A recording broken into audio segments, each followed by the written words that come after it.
Buenas tardes. Nosotros vamos a plantear un proyecto el cual es a beneficio para todas las viviendas rurales. ¿En qué consiste? Bueno, es en extraer agua subterránea a los domicilios en la cual el agua potable aún no llega. También vamos a identificar un motor eléctrico, su función y cuál necesitamos para impulsar agua desde una puntera o un agua en la cual está en las partes subterráneas de la tierra a un domicilio rural. La forma de realizar este proyecto es investigando el uso del motor, su carga eléctrica y cómo asociarlo a una bomba de agua. Este proyecto nos servirá para identificar el tipo de motor con que podemos trabajar sin correr el riesgo de una electrocución e identificar las disponibilidades de repuestos, costos y garantías a futuras. Los motores de corriente eléctrica son dispositivos fundamentales en numerosos equipos y maquinarias que utilizamos a diario. Su funcionamiento es esencial para entender cómo se generan y utilizan las fuerzas electromagnéticas para convertir la energía eléctrica en movimiento mecánico, y en este caso en movimiento de poder succionar lo que es el agua subterránea en la tierra hacia los domicilios. Vamos a aplicar el teorema de Pitágoras, ley de Ohm. Este proyecto lo vamos a utilizar para solucionar el problema de escasez de agua en sectores rurales, en la cual es difícil el acceso del agua potable, y también para ahorrar lo que es en combustible, ya sea en benzina o petróleo. El objetivo de este trabajo es conocer los motores de corriente, cuál es su funcionalidad y qué tipo de motor necesito para una instalación de bomba de agua para un domicilio, y esto nos lleva a las siguientes preguntas. ¿Qué es un motor de corriente y cómo funciona? ¿Cuántos tipos de motores de corriente existen? ¿Cómo conocer el factor de potencia de un motor? ¿Cómo conocer los parámetros de su funcionamiento? ¿Y cómo determinar la corriente y potencia total del motor? Bueno, en esta imagen nosotros podemos ver qué es un motor. Obviamente aquí tenemos la imagen de un motor que es un motor de corriente alterna, ya sea monofásico o trifásico. Pueden servir de las dos cosas, pero nosotros en estos momentos necesitamos un motor monofásico, ya que la corriente que pasa por el domicilio de las casas rurales son de 220. Por ende, el motor tiene que ser monofásico. Y aquí tenemos motores que son sincrónicos, asincrónicos, de bomba auxiliar y de espiral en cortocircuito. Y unos motores universales.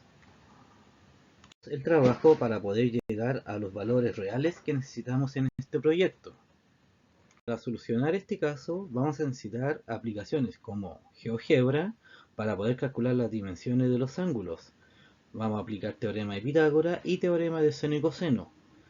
También vamos a necesitar usar Google para buscar información de motores eléctricos y bombas de agua, y así conocer la distancia en profundidad del suelo que necesito para que funcione correctamente. Con estos materiales a usar sabremos cómo calcular el ángulo de posición del motor y la bomba. Aprenderemos qué tipo de motor es ideal para que tenga fuerza óptima la bomba y al momento de expulsar el agua hacia el contenedor. La primera pregunta: ¿qué es un motor de corriente alterna y cómo funciona? Un motor de corriente alterna es un dispositivo electromecánico que convierte la energía eléctrica en energía mecánica mediante el uso de corriente alterna, a diferencia de los motores de corriente continua que funciona con corriente continua, valga la redundancia. Esto quiere decir con baterías o pilas. Los motores de corriente alterna se utilizan ampliamente en una variedad de aplicaciones industriales y domésticas, debido a su eficiencia y facilidad de uso. Algunos de estos motores de corriente alterna son los motores universales, que es un tipo de motor que puede ser alimentado por corriente alterna o por corriente continua. Los motores asíncronos son de corriente alterna, en el cual el rotor gira a una velocidad diferente a la del campo magnético del estator. Y los motores síncronos es en el que la rotación del eje está directamente relacionada con la frecuencia de la corriente de la alimentación. Bueno, esto quiere decir que la velocidad de la rotación del eje es exactamente igual a la velocidad sincrónica del campo magnético giratorio del estator. ¿Cuántos tipos de motores de corriente existen? nosotros tenemos tres, pero nos vamos a centrar en una, que es la centrífuga o radiales, que son las más conocidas y a veces las únicas existentes en el mercado, ya que estas se caracterizan por hacer uso de la fuerza centrífuga para impulsar el agua, razón por la cual ésta sale de la bomba en forma perpendicular al eje de la cañería. Por ende, este es el motor que nosotros necesitamos para poder recaudar agua. Y nos lleva a la siguiente pregunta. ¿Cómo conocer el factor de potencia de un motor? Bueno, el factor de potencia de un motor es el ángulo de fase entre la tensión y la corriente, por el coseno de phi. Entre otros fines, para calcular el consumo de potencia un motor, tenemos un ejemplo. El voltaje por la corriente por el coseno de phi. Esto significa que en el motor que nosotros necesitamos, este es el cálculo que vamos a llevar a GeoGebra, ya que los motores de corriente alterna usan la raíz de 3 por el voltaje, por la corriente y por el coseno de phi. Que en este caso, si más adelante llegamos a necesitar una corriente de trifásica, o sea, de más de 3 corrientes más el neutro, podríamos ocupar esta ecuación aplicándola en GeoGebra. Te pregunta, ¿cómo conocer los parámetros de su funcionamiento? Bueno, un parámetro es el que permite comparar el funcionamiento de las bombas y se calcula usando la velocidad, el caudal y la presión que genera la bomba en aquella zona de máxima eficiencia. Se calcula mediante la siguiente relación. B es igual a RPM por Q05 por H menos 0,75, donde V es la velocidad específica, RPM velocidad de giro del álave, Q es el caudal, metros cúbicos por segundo, y H es la presión. El factor de potencia es la relación entre la potencia real y la potencia aparente. Es un número adimensional entre menos 1 y 1. A menudo se da como un número entre 0 y 1 y se especifica como un adelanto o retraso, en lugar de usar un negativo. El factor de potencia se puede calcular si conoce el ángulo que la corriente está adelantando o retrasando, tomando el coseno de este ángulo. Esto debe a que el poder real, o sea P, el poder reactivo Q y el poder aparente S, forman un triángulo donde el poder real es adyacente al ángulo y el poder reactivo es el lado opuesto a ese ángulo y el poder aparente es la hipotenusa. ¿Cómo determinar la corriente y potencia total del motor si tuviéramos dos motores?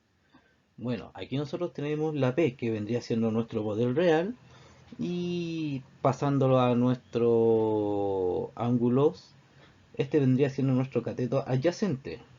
La Q es el poder reactivo y sería nuestro cateto opuesto. La S es nuestro poder aparente y vendría siendo nuestra hipotenusa. Identificando estos valores, podemos enviar los datos a GeoGebra y así sacar los cálculos que necesitamos e identificar el tipo de motor a usar. Una vez calculados los parámetros de distancia, altitud y profundidad, ya podemos implementar nuestro proyecto en un domicilio rural, en la cual podemos ver que el motor de la bomba de agua está en una superficie inferior al receptáculo donde estará depositado el agua.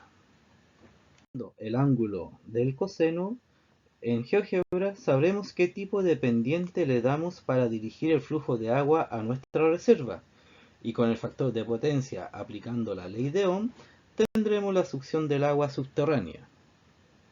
Aplicando lo aprendido, pudimos abastecer a un domicilio con agua subterránea en la cual la potencia es perfecta y no hay interrupción en ella. Para verificar el trabajo, dejamos un link con un video, en la cual usted puede copiar y abrirlo en su computador para verificar este trabajo. De tener buenos resultados en base a los cálculos aplicados, nos da la oportunidad de llevar nuestro proyecto a más domicilios o a clientes que realmente lo necesiten, ya que por diferentes motivos o circunstancias estos no pueden tener agua potable de las empresas distribuidoras y no padecer este gran mal que tiene la humanidad, que es la sequía en zonas rurales muy apartadas. Esperando que tenga una buena tarde y gracias por escuchar nuestra presentación. Nos despedimos. Hasta luego.